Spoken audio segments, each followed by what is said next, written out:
Scott McClellan's book, What Happened, wasn't supposed to be available until Monday, but the publisher has released it early. The buzz has already sent the book to #1 on Amazon's bestseller list. Appearing on the Today Show this morning, McClellan said he didn't speak up at the start of the Iraq War because he gave the president the benefit of the doubt, just like everyone else, he says. But he's defending his new tell-all book that blasts the Bush administration. Amanda Carpenter is national political reporter for townhall.com, and Peter Slutsky is a blogger and co-host of Doublespeak, an online radio show. Peter, I'll start with you. What's the reaction you're hearing on your show to McClellan's book? Well, you know, this book pretty much confirms what many of us have known for the last couple of years about the Bush administration. And, you know, we hope that it goes right to the big screen.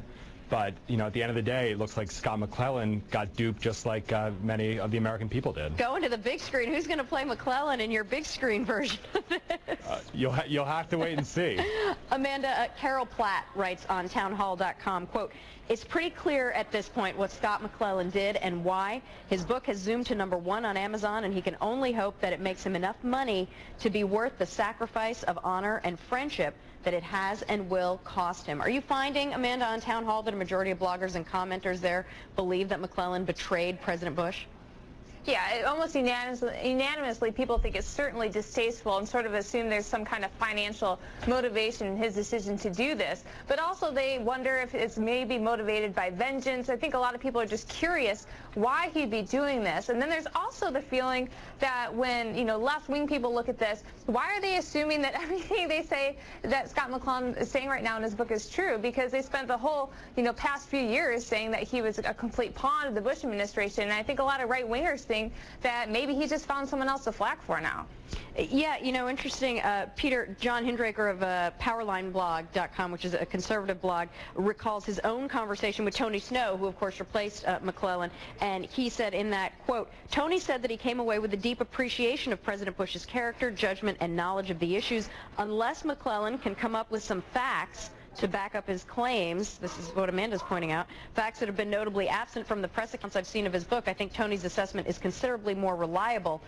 Has McClellan not made his argument effectively here, or do you believe it's all there in the book in black and white? Well, I haven't read the book, but I watched his NBC, I watched his NBC interview this morning. Let's let Peter jump in there.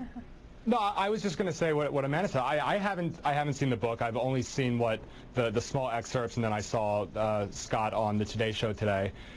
You know, this is his side of the story, and he obviously has a story to tell. And I think the most telling thing will be after this administration is over in January, who else comes out and writes books and what they say, and if any of their accounts of what happened back up what Scott McClellan has said in his. I think that is going to be what we should look for in the coming months. And Amanda, we'll let you address something that was on a not a conservative website, a liberal website.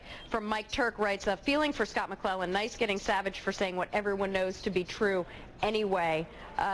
Others who served in that same position, Tony Snow, Ari Fleischer, for example, came away obviously with very different opinions of the president. I guess I know where you're going to go with this one, but who do you think's telling the truth here?